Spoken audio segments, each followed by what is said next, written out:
Isang malaking pagkakamali mo nagsisimula ka sa forex trading na sure akong hindi mo pa alam. Malaking pagkakamali ng beginners kaya malaki ang natatalong pera sa trading nung nagsisimula pa sila.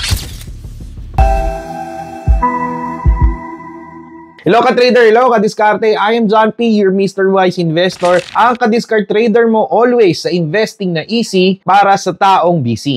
Malaking pagkakamali mo nung nagsisimula ka pa lang sa trading or may isang strategy kang gustong subukan ay ang hindi paggamit ng demo account. Of course, na-excite ka kaagad nung nakita mo ng strategy na to sa YouTube at sinabak mo kaagad using your real money. Ika nga, you experiment using real money. Isa ka ba sa guilty na to? You see guys, when testing a strategy, it needs a track record. So kung na-excite ka next time na makakita ka ng isang strategy, gumamit ka muna ng demo account. Para saan ba yun? Ba't kailangan ko pang gawin yun? Eh gusto ko kumita ng pera and yung strategy nito napaka-effective naman. Of course, it's highly suggested na gamitan mo muna ng demo account yung strategy na ito na na-discover mo or na-excite ka. Lalo na kung beginner ka pa.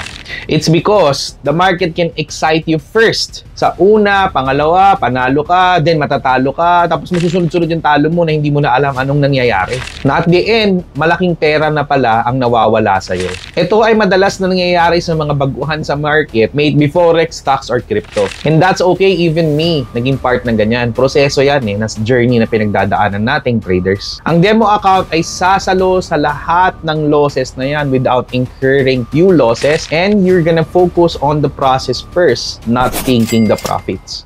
Of course, ang advice ko na pro tip, mas okay pa ding i-test yan kahit walang emosyon sa demo, at least nakuha mo yung proseso. At kapag consistent ka na, try to use the strategy in small amount of capital.